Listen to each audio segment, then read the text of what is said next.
fighting for Russia. As of now, we have information that at least several hundred Chinese nationals are fighting as part of Russia's occupation forces.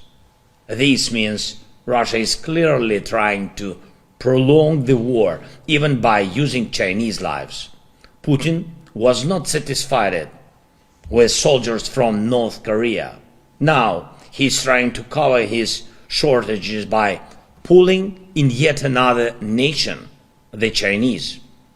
How long can he keep doing this? We must work together to make such questions not about Moscow's choices, but about our joint pressure on Moscow, because that's the only way it will.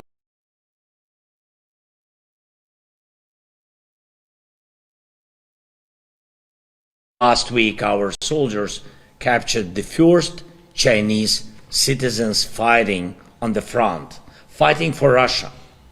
As of now, we have information that at least several hundred Chinese nationals are fighting as part of Russia's occupation forces. This means Russia is clearly trying to prolong the war, even by using Chinese lives. Putin was not satisfied with soldiers from North Korea. Now he's trying to cover his shortages by pulling in yet another nation, the Chinese. How long can he keep doing this? We must work together to make such questions not about Moscow's choices, but about our joint pressure on Moscow, because that's the only way it will work.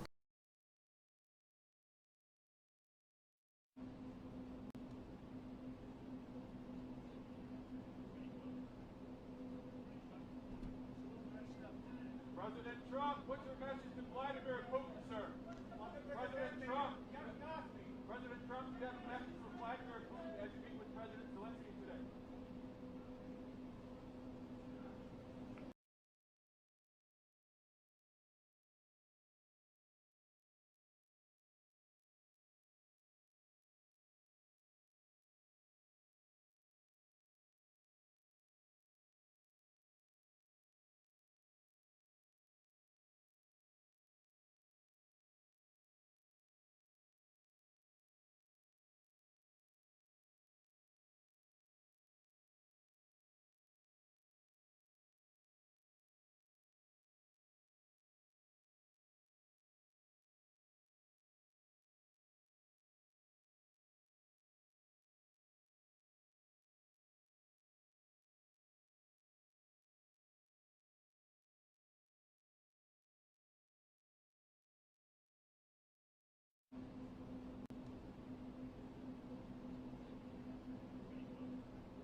President Trump, what's your message to Vladimir Putin, sir? President Trump, do you have a message for Vladimir Putin as you meet with President Zelensky today?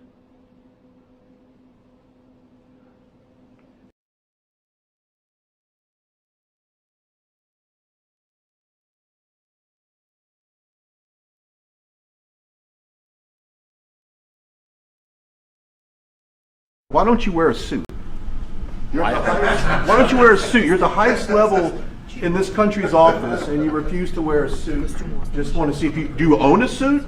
Yeah, you have problems. A lot of Americans have problems with you not Really? respecting. I don't the have authority of such. this office. I will wear a costume after this war will finish. Okay.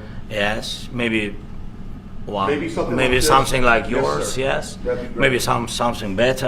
I don't know. We will see. Maybe something cheaper than. Yeah. Thank you. Thank you for.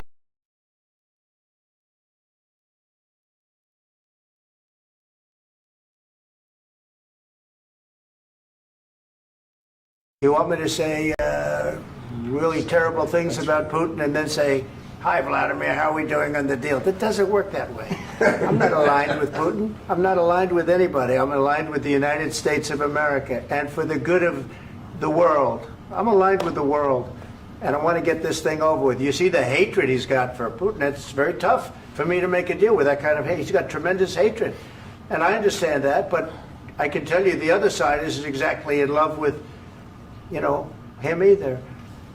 So it's not a question of alignment. I'm aligned with the world. I want to get the thing set. I'm aligned with Europe. I want to see if we can get this thing done. You want me to be tough? I could be tougher than any human being you've ever seen. I'd be so tough. But you're never going to get a deal that way. So that's the way it goes. All right, one more question. Hey, I will respond to this. So look, for 4 years in the United States of America, we had a president who stood up at press conferences and talked tough about Vladimir Putin, and then Putin invaded Ukraine and destroyed a significant chunk of the country. The path to peace and the path to prosperity is maybe engaging in diplomacy. We tried the pathway of Joe Biden of thumping our chest and pretending that the President of the United States' words mattered more than the President of the United States' actions. What makes America a good country is America engaging in diplomacy. That's what President Trump is doing. Can I ask you? Sure. Yeah? Yeah. Okay. So he occupied our parts, big parts of Ukraine, part of East and Crimea. So he occupied it on 2014. So during a lot of years, so I'm not speaking about just Biden, but those time was Obama, then President Obama, then President Trump, then President Biden, now President Trump, and God bless, now President Trump will stop him. But during 2014, nobody stopped him. He just occupied and took. He killed people. You know what the contact line? 2015. 2014. 2014 and 2015. 2014. Yeah. So I was not here. Yeah, but That's exactly but, right. Yes, but during 2014 till 2022, yeah, the situation the same. The people have been dying on the contact line. Nobody stopped him. You know that we had conversations with him, a lot of conversation, my bilateral conversation, and we signed with him, me, like a new president.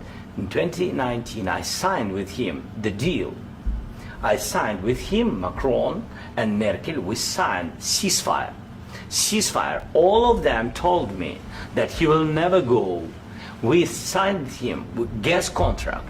Gas contract. Yes, but after that, he broken this ceasefire. He killed our people and he didn't exchange prisoners. We signed the exchange of prisoners, but he didn't do it.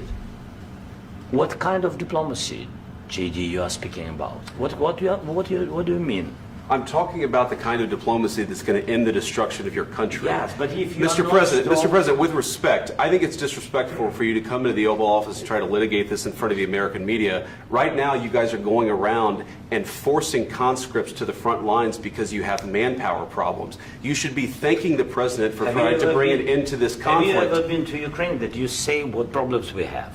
I have been to. Count once. I've actually watched and seen the stories, and I know what happens is you bring them on a propaganda tour, Mr. President. Do you disagree that you've had problems bringing people into your military? We have problems. And do you think that it's respectful to come to the Oval Office of the United States of America and attack the administration that is trying to prevent the destruction of your country?